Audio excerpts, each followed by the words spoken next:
Bapak mungkin bisa dikatakan melihat kemarin pada saat sidangnya Nikita penuh dengan polemik dan juga kegaduhan juga. Gimana nih Pak mungkin yang Bapak tanggapi? Baik, terima kasih. Assalamualaikum warahmatullahi wabarakatuh. Selamat siang dan salam sejahtera untuk kita semua. Memang ini peristiwa persidangan Nikita Mirzani melawan Reza Gladys ini memang makin berpanjangan, makin ruwet. Tapi dalam hal ini jangan juga fans jadi ikut bikin ruwet. Gitu. Yang saya harap pada fans-fans ini baik pihak Reza maupun pihak Nikita memberikan edukasi, berikan penguatan moral, penguatan mental, bukan membuat suatu peristiwa itu semakin membias. Itu pertama dulu. Yang kedua, ini kalau saya lihat peristiwanya bermula dengan pada saat Nikita Mirzani meminta diperdengarkan flash disk yang dia miliki tentang suatu peristiwa, ada percakapan antara penegak hukum dengan pihak kakaknya Nikita, kalau nggak salah itu, Mufid ya. Saya hafal semua itu. Nah, sangat disayangkan harusnya pada saat itu diminta oleh Nikita, pihak majelis hakim ataupun di agenda persidangan, kalau memang tidak bisa diperdengarkan, pada saat itu diberikan kesempatan untuk bicara bahwa nanti akan ada waktunya. Itu yang pertama sekali loh ya. Akibat awal mula kisruhnya. Kan langsung keluar sidang tutup langsung pergi.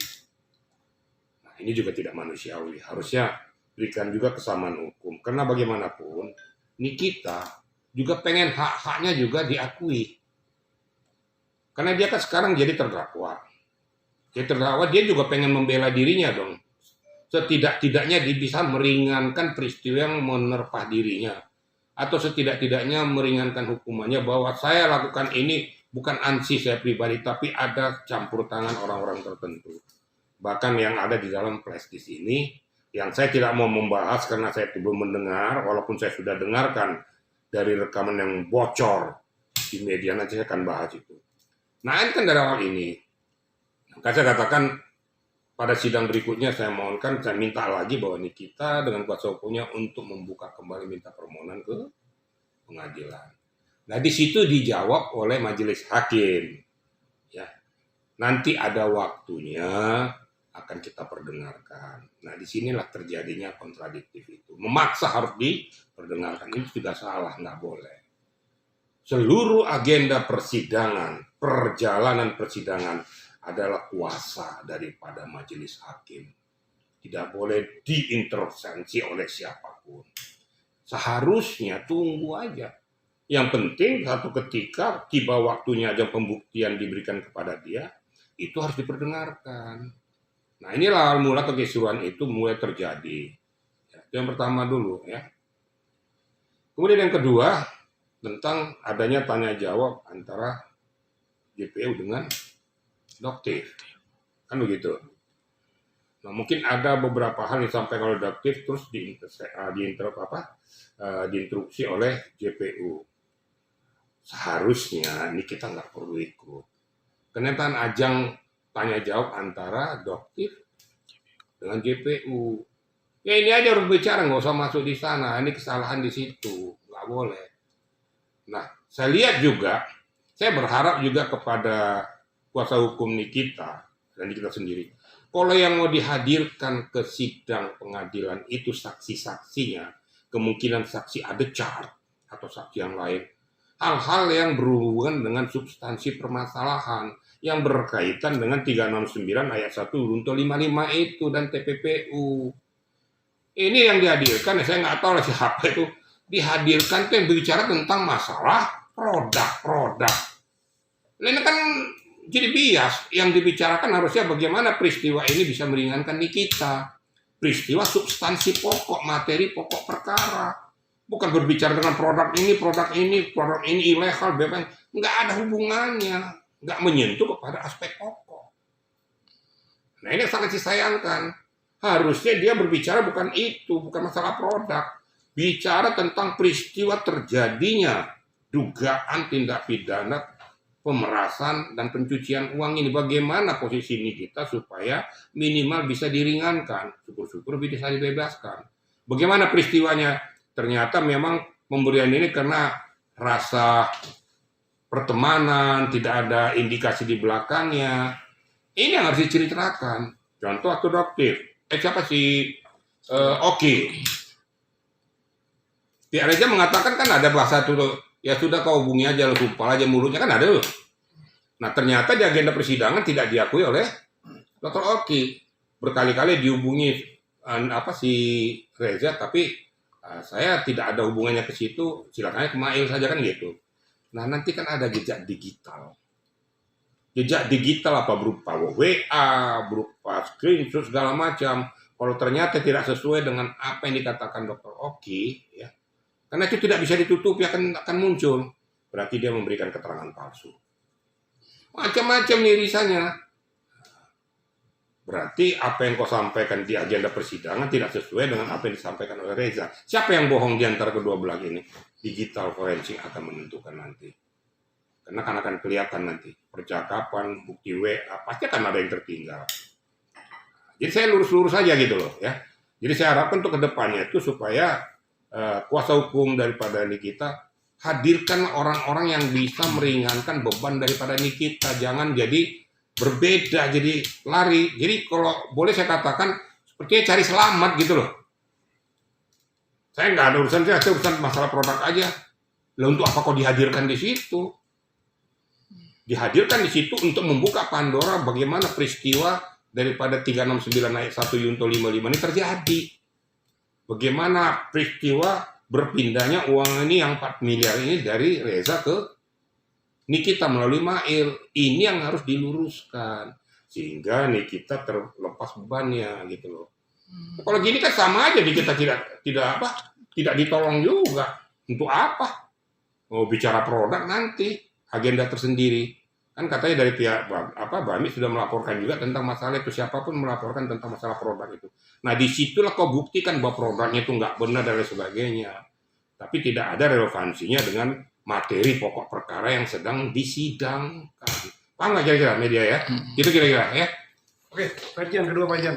Bagaimana sikap perlakuan JPU terhadap Nikita, Pak Irjen? Kemarin yang sempat memvideokan Nikita itu, apakah boleh di persidangan untuk melakukan itu, Pak Irjen? Nah, terima kasih. Kau bertanya saya tanya kembali kamu. Saya balikin. Ada nggak larangan daripada orang untuk memvideokan tuh? Kemudian, apakah ada ketentuan di undang-undang mengatakan cuma hanya media bisa meliput? Ada nggak kira-kira? Tidak ada. Dia JPU loh. Ya. Ini di agenda persidangan. Jadi jangan dibelokkan pokok permasalahan. Tujuan daripada JP untuk memvisualisasikan itu untuk melihat ini loh peristiwanya supaya jangan ada orang nanti memutarbalikkan fakta. Ada buktinya bahwa peristiwa ini pada saat ini terjadi seperti ini. Bagaimana peristiwanya pada saat Nikita mau diborgol atau dipasangkan rompi tahanan. Kemudian peristiwa terjadinya debat mulut adu kusir di pengadilan. Itu tujuan JPU adalah untuk konsumsi hukum.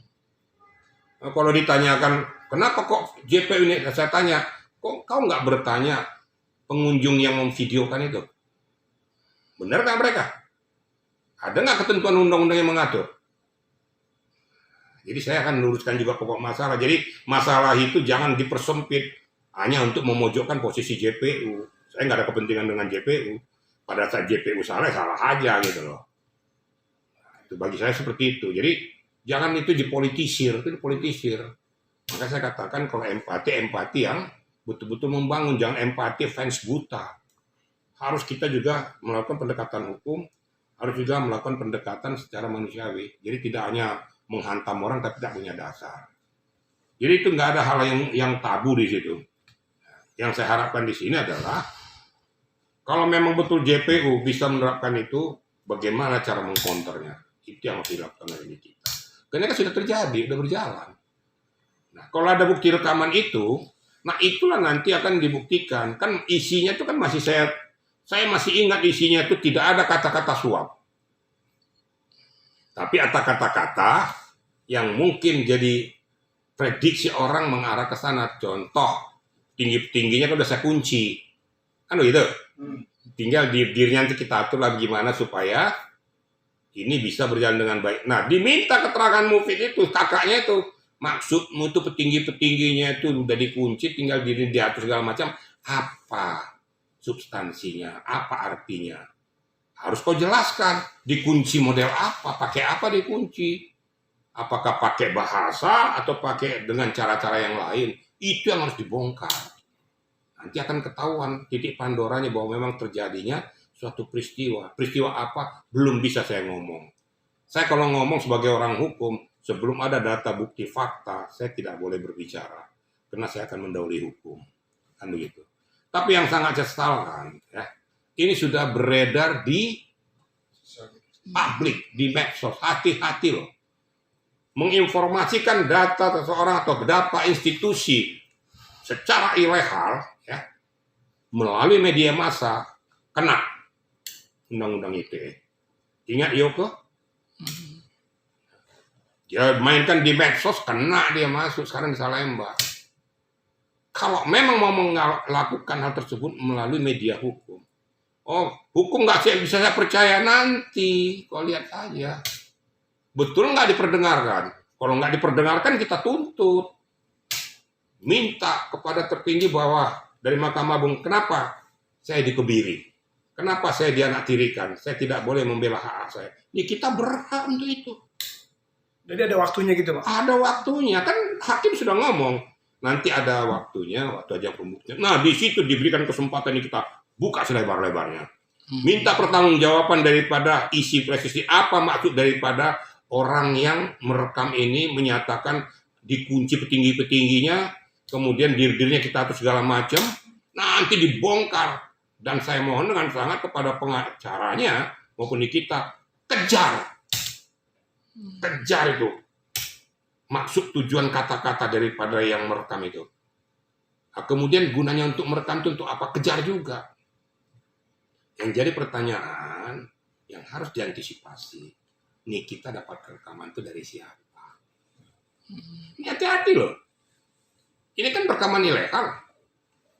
Nah, saya monitor, Pak Bami sudah melaporkan ke Polda Metro Jaya, ke cyber, sudah naik ke tingkat penyidikan. Jangan main-main, hati-hati nih. Nanti akan diminta bukan hanya kepada yang menyebarkan berita ini, terus yang mendapatkan berita ini juga dikejar. Jangan sembarangan bermain hukum lah, ya. Jangan bermain-main dengan memvisualisasikan melalui media massa atau medsos. Akan berdampak tertuang kembali pada kita kalau tidak melalui etika prosedur. Gitu loh kira-kira media, ya. Oke Bapak, ini kan dengan adanya sidang kemarin juga kan banyak netizen yang bisa dibilang tuh cukup menyayangkan dengan perilaku dari sang JPU yang tadi sempat disebutkan, yaitu merekam dan juga menginterupsi penjelasan dari saksi. Gimana nih Pak mungkin Pak? Kalau dari Itu kan agenda persidangan. Kau boleh-boleh saja menurut alam pikirmu. Wah, ini sangat saya sayangkan menurutmu. Kan bukan menurut hukum. Hak kewenangan JPU untuk memberikan tanggapan atau mempertanyakan kepada si saksi ini supaya lebih jelas peristiwanya. Kalau berkeberatan si saksi atau siapapun, itu mintanya ke yang mulia. Mohon izin yang mulia, bahwa pertanyaan ini sudah tidak mendasar, tidak menyentuh kepada aspek hukum. Bukan hantem nyerang ke sini, kan ada mediatornya, majelis hakim. Terus datang ya, mohon maaf aja. Ini kita nuding-nuding, nggak boleh itu. Itu content of court itu. Nggak boleh, nanti diangkat ke permukaan bahaya loh. Ini tolong nih pengacara Pak Hamid ini juga tolong supaya juga berpikir. Jangan sampai nanti mencederai kita, kasihan nih kitanya gitu loh. Ya. Ini kita sudah cukup bebannya cukup banyak, mana anaknya lagi bermasalah. Kalau bisa kita meringankan beban kita, bagaimana caranya? Sebelum persidangan diarahkan dulu, nasihati dulu. Kamu begini ya, jangan lakukan tindakan ini. Batasi supaya dia tidak melakukan langkah-langkah yang blunder. Nah ternyata kemarin itu blunder semua. Jangan kirain itu justru memenangkan kita, justru memperberat kita. Pengunjung juga jangan teriak-teriak. Anda ngunjung itu enak aja teriak, ya. Tapi pada saat nanti sanksi hukum diperberat, ada pemberatan hukuman loh, ya. Kenapa? Karena tidak kooperatif dalam pengadilan, merusak perjalanan sidang pengadilan, berbelit-belit, dan lain sebagainya. Akibatnya ada pemberatan hukuman tambahan itu. Yang tadinya 5 tahun, buktinya jadi 7 tahun. Kan suka-sukanya hakim. Mau apa kok? Udah punya hak prerogatif kok. Sepanjang limitasi hukuman maksimal itu masih di situ. Ini TPP 20 tahun. Harusnya dengan sidang seperti ini mungkin dikenakan jadi 5 tahun. Sampai karena kamu tuh dikasih tahu nggak ngerti-ngerti juga. Ya sudah, pasti dituntut sama jaksa itu 15 tahun. Datang hakim karena kamu tuh merusak persidangan, contempt of court, merusak perjalanan persidangan, merusak wibawa daripada pengadilan untuk vonis 20 tahun. Masalah lo banding aja, tapi dari vonis dulu. Kenapa? Majelis hakim mempunyai hak subjektif. JPU juga menuntut punya hak subjektif. Apapun kau ngomong. Oh boleh saja nanti di dalam acara tersebut kau melakukan pledoi. Kan gitu. Boleh saya silakan saja. Tapi nanti kan dibuktikan. Toh juga tuntutan berakhir pada tuntutan. Nah masalah mau berterima atau enggak banding. Ya memang itulah hukum kita, terus gimana? Maka selalu saya katakan seketika kita masuk ke sidang pengadilan, silakan memberikan argumentasi, tapi argumentasi yang berlandaskan hukum, tidak debat kusir. Pada saat kau debat kusir atau mengolok-ngolok JPU, mengolok-ngolok hakim, hati-hati lah. Makanya hati-hati juga. Jadi jangan bermain-main di pengadilan. Makanya jangan fashion mengarahkan bahwa si terdakwa ini supaya melakukan tindakan-tindakan justru akan merugikan diri sendiri. Sangat saya sayangkan. Tapi hak-hak Nikita minta pembelaan, minta itu sah. Dia minta diputarkan untuk presis, sah. Dan tidak boleh itu dilarang. Dan tiba saatnya harus diputar di persidangan. Ini membuktikan.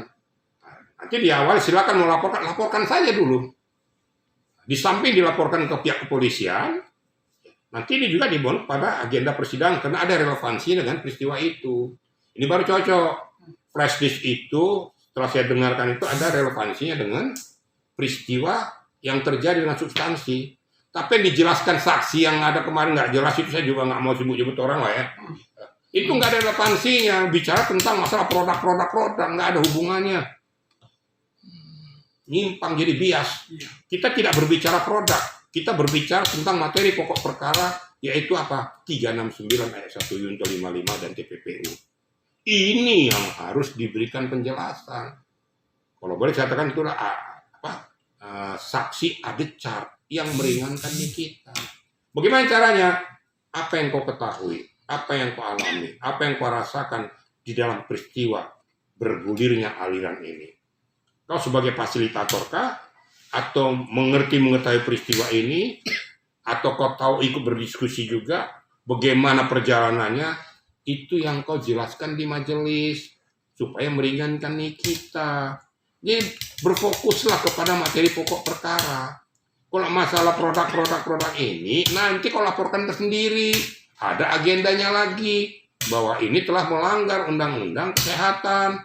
Telah melanggar kelayakan dari BPOM, layak dilakukan langkah tindakan hukum yang merugikan orang banyak, masyarakat ataupun konsumen, karena dia undang-undang perjanjian konsumen. Nah, kalau memang sudah disita atau diperiksa oleh BPOM, kena berikan sanksi hukuman berat loh tuh. Kemudian uang hasil kejahatan tuh bisa disita untuk negara. Nah, itu, tapi tersendiri gitu loh. Jangan digaduk-gaduk gitu loh. Ini biar dipahami oleh fans gitu, ya. Pak Irjen, kalau kesaksian dokter yang sekarang misalnya kurang tepat mengingat berbicara tidak substansi, kemarin kan bicara produk, apakah nanti bisa dihadirkan kembali untuk agenda yang pas, misalnya yaitu tadi pembuktian produk? Kalau pembuktian produk, tapi bukan agenda ini. Ya bukan kemarin. Nah, ada lah LP tersendiri. Di sini tidak berbicara tentang produk. Hanya akibat saja, ya. Akibat berpindahnya ini takut, seolah-olah ya, saya masih menduga, tidak boleh menjustis. Seolah-olah berpindahnya uang ini ke kita ini takut si Reza ini dibuka. dibuka ke publik tentang produknya Reza. Kan itu. Ya. Tapi untuk isi produk-produk ini nggak ada relevansinya dengan 369 ayat 1 Yunto 55 dan TPPU. Paham ya kira-kira media ya? Kalau nanti mau diberikan kesaksian doktif, berikan kesaksian pada LP berikutnya tentang pemalsuan produk yang tidak sesuai dengan Undang-Undang Kesehatan, yang tidak sesuai dengan Undang-Undang Perjanjian Konsumen. Ya kan gitu. Di sini kok bongkar. Kalau produk skincare yang benar tuh begini. Tidak boleh overclaim. Mengandung merkuri, mengandung sulfur, zat kimia, zat berbahaya. Saya hafal semua loh tuh ya. Itu baru kok buka sebar-lebarnya. Seharusnya sesuai dengan standarisasi BPOM dengan uji kelayakan seperti ini. Kalau skincare yang benar itu adalah dia punya sampel dan rumah produksi. Karena apa? Karena ada sekarang banyak gelondongan dari luar negeri yang kosong dijual 500.000 sampai sini 5 juta pakai labelnya dia. Isi kandungan dalamnya pun dia tidak tahu. Ini yang berbahaya. Itu yang terjadi. Nah, itu mafia kesehatan itu nggak harus diberikan hukum seberat-beratnya. Kalau memang terjadi itu dikorek habis. Itu loh kira-kira media. Jadi ada waktunya ya Pak? Ada timing waktunya. Jadi itu saya bilang. Jadi jangan paksakan. Saya kan ketawa aja kalau media nanya, kok JPU bisa memvideoisasi? Lah, terus kamu videokan juga kan? Ada ketentuan bahwa setiap peristiwa yang berhak untuk memvideokan ataupun untuk meliput hanya media. Ada nggak undang-undangnya? Nggak ada kan? Nah, saya balikin lagi sama media. Makanya jangan tanya itu. Kok tanya saya balikin lagi gitu kan? Oke Pak Irjan, satu kali dari saya nih Pak. Seandainya Bapak diminta untuk membantu nih kita, mungkin apa saran yang akan Pak Irjan lakukan? Saya kan sudah sampaikan kepada, pernah saya ngomong juga melalui wawancara. Saya mohon kepada Bahmit, fokuslah kepada materi pokok perkara. Yang kedua, tolong diarahkan kita ini fokus kepada substansinya. Jangan membuat kisruh di pengadilan. Ini betul-betul dinasihati dulu. Ya. Ini kita jangan diharapkan untuk berpikir seperti apa yang kita pikirkan. Paham nggak kira-kira? Kenapa? Nih kita saat sekarang ini kan sedang gundah gulana. Ya. Mana anaknya sedang bermasalah, ada anaknya yang harus. Saya paham pasti bahwa situasi nuansa kebatinan kita ini sangat betul-betul resah. Seorang ibu wajar-wajar dan manusiawi. Ya. Dia tidak belia-belia, Roli gimana, melihat anaknya gimana. Akhirnya kadang-kadang pola pemikirannya tuh terpancing spontanitas bisa dia muncul. Saya nggak bisa salahkan sepenuhnya Nikita karena situasional dirinya, walaupun secara hukum itu tetap tidak dibenarkan. Terus fungsi siapa untuk mengantisipasi ini? Ya kuasa hukumnya, saudaranya. Ya fans-fansnya jangan buta gitu loh. Benar pun dilakukan majelis hakim salah katanya. Kenapa? Dia nggak ngerti hukum, hanya fans. Kan media tadi ngomong, kasihan tapi jangan buta gitu loh. Kasihan tidak hukum tetap berjalan. Kalau saya kan tengah-tengah aja. Nah saya berharap juga nih kita harus membongkar apa yang kau ketahui tentang peristiwa tentang produk yang jadi pokok permasalahan tentu tapi dalam LP tersendiri. Tidak ada relevansinya ke sini. Kemudian masalah intercept itu kan Bahmit sudah laporkan, dibongkar saja sama Bahmit. Minta pertanggungjawaban daripada penyidik cyber supaya membongkar Pandora ini. Kalau sudah dibongkar Pandora ini, apa maksud tujuan daripada saudaranya Reza untuk merekam? Untuk tujuan apa? Kok bisa bocor kemana-mana? Karena ini kan konsumsi publik. Padahal ini adalah ranah hukum. Bongkar biar kena sekalian. Nah itu sikat. Jadi juga jangan main-main dengan IT. Saya tengah-tengah kan? Nggak ada urusan kalau memang Rezanya yang terlibat, harus betul-betul sidik tentang rumah produksinya. Produk-produk apa aja kau keluarkan di sana. Betul-betul nggak ini sesuai dengan standarisasi? Apa itu alat suntik atau alat skincare yang lain?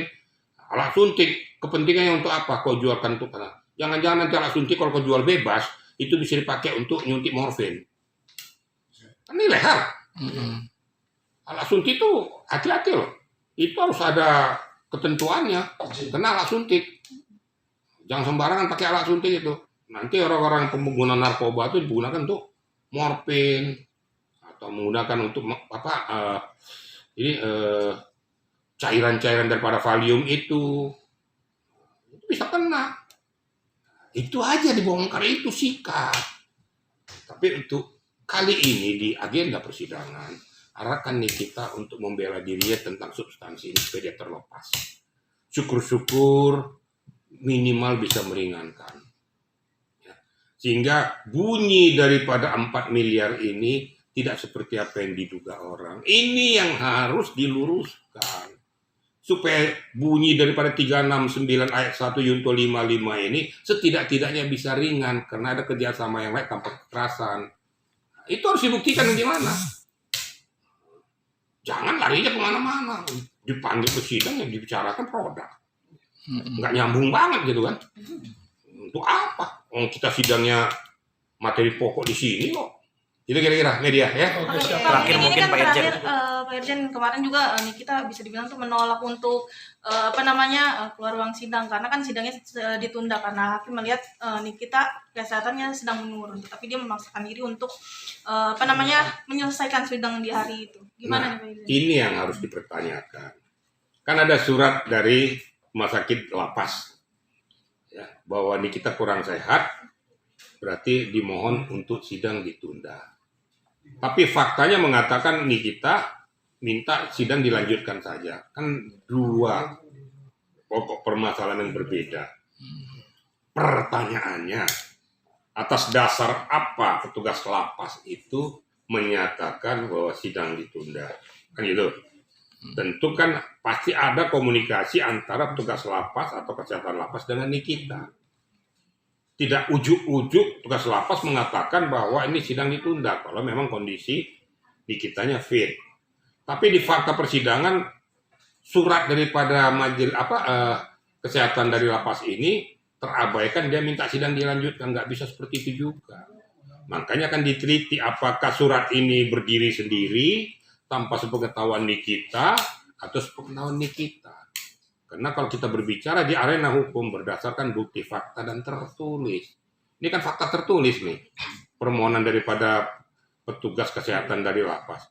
Kenapa bisa dianulir dengan permintaan Nikita? Ini perlu ditelusuri. Siapa yang benar sebenarnya? Nah, kalau seandainya dipaksakan Nikita untuk sidang dilanjutkan supaya jelas pokok permasalahannya, saya sudah sehat dikatakan gitu, tentu ya menurut saya ya, majelis hakim akan memanggil tugas kesehatan untuk memeriksa layak nggak sidang dilanjutkan dengan kondisi dia. Kan berarti kan memberikan kesempatan pada Nikita juga untuk menyatakan saya sehat. Lah kalau saya sehat, kenapa dulu kau bilang nggak sehat? Nanti kan ada macam-macam nih. Jadi ruwet jadinya. Tapi seketika surat sudah nyampe, hakim memutuskan ditunda karena kondisi kurang fit. Karena seseorang pada saat memberikan keterangan pertama sekali yang ditanya adalah apakah saudara dalam keadaan sehat baik jasmani maupun rohania. Ya kalau Anda kurang sehat secara jasmani, bagaimana memberikan keterangan dengan baik? Itu kira-kira ya? Terjawab kan? Ya. Apalagi? Terakhir Pak Irjen, kemarin Ya. dihadirkannya anak Nikita Mirzani di persidangan. Itu membuat Nikita Mirzani menangis. Tapi, Wajar manusiawi, saya katakan tadi. tapi ditolak oleh majelis hakim untuk anaknya masuk ke dalam persidangan. Itu seperti apa? Anak terakhirnya. Begini ya. Anak bontot ya maksudnya. Mungkin ya. Pas pertemuan dengan Nikita itu membuat makin terenyuh, makin kalau boleh dikatakan makin sesek lah gitu kan dengan situasi bagaimana untuk anak kandungnya. Tapi pertimbangan hakim mungkin tidak boleh anak kecil itu masuk ke ruang sidang karena memang ada ketentuannya. Bahwa di dalam agenda sidang itu tidak boleh anak di bawah umur untuk mengikuti agenda persidangan. Jadi jangan juga menganggap bahwa hakim itu arogan, enggak juga. Ada pertimbangan-pertimbangan lah. Tapi pada saat diberikan kesempatan untuk ketemu untuk peluk-pelukan tuh ya manusiawi. Loli kan berdasarkan apa kan juga masih di bawah umur dia. Kan gitu. Jadi ada pertimbangan-pertimbangan hakim, tapi juga jangan terlalu kaku juga. Kalau memang diberikan kesempatan sebelum bertemu dengan anak-anak itu manusiawi lah. Ya. Bagaimanapun sudah lama anak-anaknya nggak lihat, apalagi itu kan darah dagingnya sendiri. Ya. Kita juga yang melihat situasi itu kan terenyuh juga kita ya sebagai ibu. Mau ibu model apapun kalau dia memang sayang dengan anak pasti akan terhimpit perasaannya. Kita juga harus mengerti dengan nuansa kebatinan Nikita juga.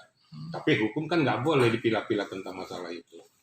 Ini Inilah kira-kira. Jadi kita mari sama-sama berpikir jernih. Kenapa hakim mengambil langkah keputusan itu tentu ada ketentuan yang mengatur. Ya, oke? Oke. Terima kasih Pak Enak Irjan. kan?